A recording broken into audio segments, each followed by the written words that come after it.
IFS platform. Again with a new success story. I am with you people, dear students. कहते हैं ना, जिंदगी तुम्हारी है, चाहे तो बना लो या फिर मिटा दो। तो अगर आप एक एम को टारगेट करते हुए चल रहे हैं तो आप ही हैं जो एम को पा सकते हैं, आप ही हैं जो अपनी जिंदगी संवार सकते हैं। तो again with a success story, today we have Priyanka Jaina, all India rank 117। तो आइए मिलते हैं प्रियंका से, इस तरह से उसकी CSIR की जर्नी रही है। एंड प्रियंका को तो हमने ऑफलाइन सेंटर पुणे में खुद पढ़ाया है, तो हम रूबरू होते हैं, बहुत दिनों बाद मिल रही है। लेकिन चलिए बात करते हैं कि किस तरह से प्रियंका की CSIR की प्रिपरेशन हुई है। Hello Priyanka, welcome to the platform dear.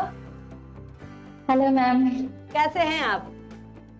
ठीक हूँ, आप कैसे हैं मैम? बढ़िया बढ़िया। So first of all heartiest congratulations from me, Dada sir, Lalji sir, definitely from the complete IFS family to you. Thank you ma'am, thank you. कैसा लग रहा है फिर? बहुत ही खुश लग रहा है। मतलब बहुत ही खुश लग रहा है, चेहरे की हंसी बता रही है कि शब्द नहीं है हमारे पास बोलने के लिए। But definitely Priyanka is one of the students जो कंसिस्टेंटली लगी रही। अगर हम देखते हैं कि दिन रात पढ़ते रहे, लाइब्रेरी में बैठे रहे, कुछ जो चुनिंदा स्टूडेंट्स होते हैं जिन्हें हम हमेशा रिमेम्बर करेंगे, तो one of them is Priyanka.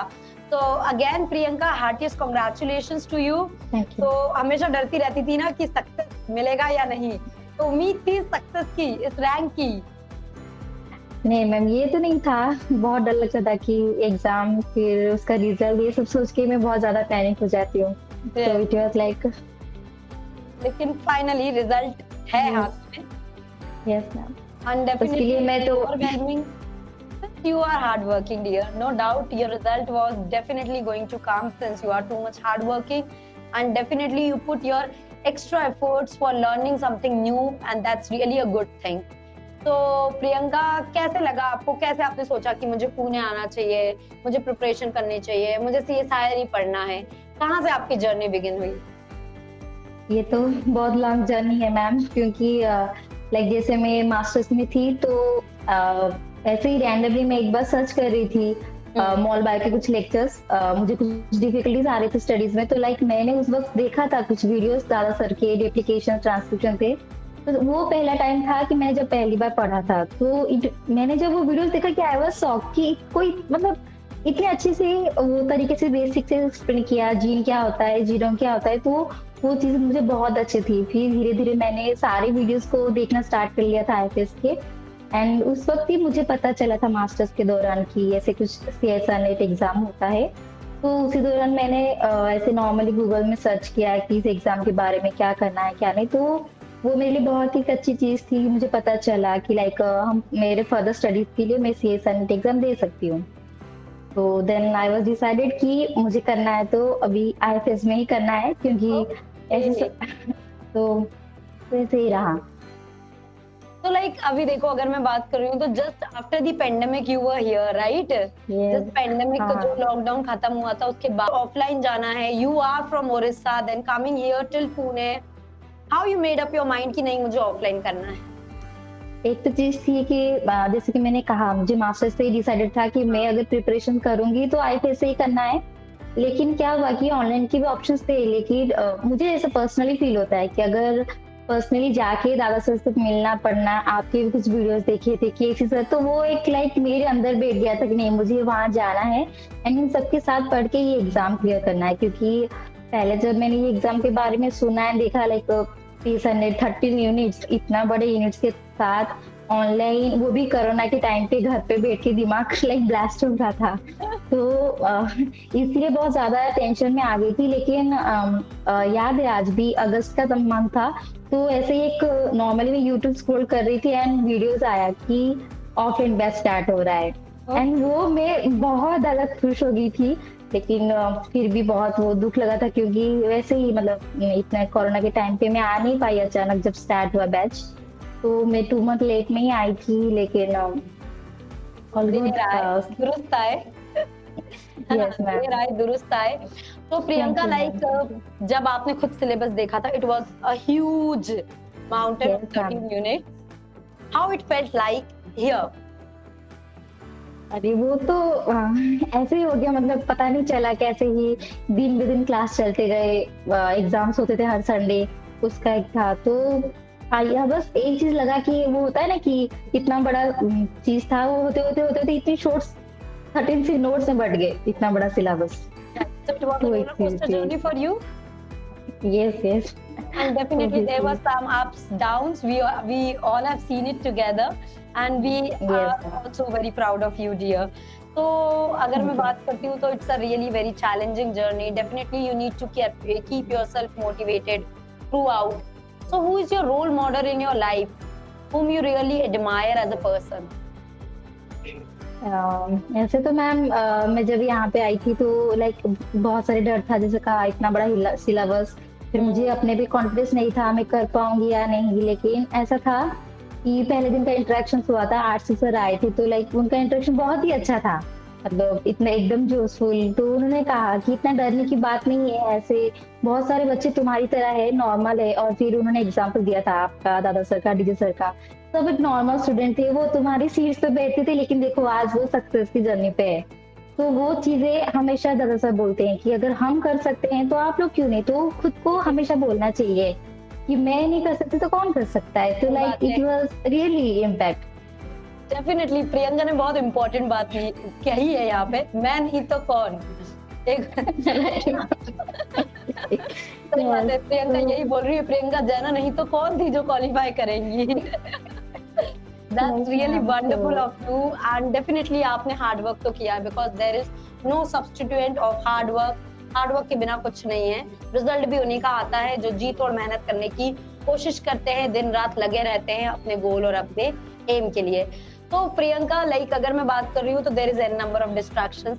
First of all घर छोड़ के अपनी एक कंफर्टेबल लाइफ छोड़कर आकर दूसरे सिटी में एक हॉस्टल में एडजस्ट करना, how tough it is, how challenging it is? हाँ, ये तो बहुत ज्यादा चैलेंजिंग था क्योंकि एकदम से एनवायरनमेंट चेंज हुआ और मैं बहुत बीमार पड़ती थी लाइक इस दौरान। हमेशा 2 दिन में कुछ ना कुछ हो जाता था मुझे। लेकिन कैसा था, पढ़ने आए और तो वो करना ही है। लेकिन दादा सर क्लास में एक चीज बोलते थे हमेशा, एक छोटी सी सिर दर्द को लेकर तुम बैठ जाओगे ना तो आज का दिन पूरा चला जाएगा, लेकिन एक दिन चला जाएगा तो वो वापिस नहीं आने वाला है। तो वो ये बीमार पड़ते थे, कुछ भी होता था, लेकिन वो ये बोलते थे अगर कुछ कर नहीं पा रहे हो तो बैठ के सुन सकते हो, अगर सुनने की हालत में नहीं है तो नोट्स को ऐसे जस्ट फॉलो करो, कुछ ना कुछ तो वर्ड जाते रहेगा। तो वो चीजें थी कि अब इतनी दूर आई हूँ तो, और फैमिली का भी देखा था कि वो इतने मतलब मुश्किल से मुझे पढ़ा रहे हैं, तो बस वही चीजें, छोटी छोटी चीजें मतलब खुद को ही करना पड़ता है, समझाना पड़ता था कि नहीं कुछ नहीं, और हो गया ऐसे ऐसे। और चीजें थी कि क्लास में पढ़ने में मजा आता था, तो मुझे कभी मिस करने को अच्छा भी नहीं लगता था क्लासेस, क्योंकि मुझे पता था एक क्लास मिस हो जाएगा तो मैं कभी नहीं पा सकती हूँ, तो इसीलिए होता गया है। Suppose the social media, right from the Telegram to the Instagram to the Facebook. So how you managed all kind of distractions along with your studies? कैसे ये मैनेज? सोशल मीडिया की बात तो वैसे ज्यादा मैं यूज नहीं करती हूँ, क्योंकि प्रिपरेशन पहले ही मेरा माइंडसेट था कि लाइक ये 6 मंथ का कोर्स है या फिर वन ईयर जाता है, तो लाइक अगर ये 1 ईयर में कुछ भी ना यूज करूँ, क्योंकि ये चीज ऐसी है कि अगर आप वहाँ मतलब इंस्टा रोल कर रहे हो या यूट्यूब रोल कर, तो आप खुद को कंट्रोल कर पाना बहुत मुश्किल है। तो इससे अच्छा है उससे पहले ही जो मतलब बंद कर लो सारी चीजें। तो वैसे मेरे कुछ मेरे इंस्टा तो नहीं था, लेकिन फेसबुक जो भी तो मैंने सारे अनइंस्टॉल किया था, एंड लाइक मैंने पहले से माइंडसेट कर लिया था मुझे कुछ भी नहीं करना इस दौरान। फॉर यू कि हाँ भाई डायरेक्टेड स्टडी कर लेती हूँ, I will achieve something, and then definitely ये सब चीजें रहेंगी time to do each and everything, just focus right now on studies. That's really good at your end. And Priyanka, if I talk about the journey here, definitely आपको बहुत छोटे छोटे इन्सिडेंसेस याद रहेंगे, जैसा कि आपने शेयर किया अभी हमारे साथ, but one incidence that you can not forget, या फिर कहीं भी आपसे कोई भी आईएफएस बोले तो आपको हमेशा वो बात ध्यान रहेगी? ये तो मेरी सारी चीजें याद रहेगी, सुबह 7 से लेक्चर से लेके रात के 11 बजे तक लाइब्रेरी, वो हर एक चीज याद रहने वाली है। लेकिन जैसे कि बहुत सारी चीजें क्लास में मतलब पढ़ना हो कुछ भी, लेकिन जो चीज मुझे हमेशा याद रहेगी, जैसे कि ये बहुत लॉन्ग टर्म प्रोसेस था, तो उस टाइम खुद को मोटिवेट रख पाना वो बहुत टफ बात थी मेरे लिए। जैसे कि पढ़ते जाओ, लेकिन हर दिन वो शेड्यूल हर दिन मेंटेन हो पाना, तो वो थोड़ा टफ था। कभी कभी ऐसे टेंशन भी हो जाते थे, लेकिन ऐसा कुछ हुआ था बीच में, लाइक मैं थोड़ी परेशान हो गई थी उस चीज को लेके। लेकिन दादा सर ने उस वक्त लाइक बहुत मतलब मुझे समझाया या फिर डाटा जो भी था, वो चीजें उस पॉइंट में फिर से मैं अपने ट्रैक में आ गई थी, तो वो चीजें मैं कभी नहीं भूलूंगी। एंड मैं पर्सनली थैंकफुल हूँ दादा सर से कि मेरा जो भी आज रिजल्ट आया है, अगर उस दिन वो मुझे नहीं समझाते तो मैं नहीं। Color of IFS, and we Yes. are really very lucky to have teachers and have a Yes, ma'am. close knitted group of like I will say colleagues who are day in and day out working for the betterment of the student. Definitely, Priyanka. And hearing such kind words, such praisive words from you people motivate us as a team to like work for you even more. Yes. So Priyanka, अगर मैं बात करूंगी, yes, you have embarked on a journey. You will be seeing much more things to be coming. You will be celebrating many more success awaiting ahead. What will be your suggestions to the students who are preparing for CSR NET examination? ये कि बस समझना है चीजों को, पढ़ने से ज्यादा जरूरी है कि समझना है। क्योंकि ये पैटर्न में ऐसा है कि आप जितनी चीजों को समझते हो उतनी जल्दी क्वेश्चंस मतलब समझ में आता है कैसे रीड आउट करना है।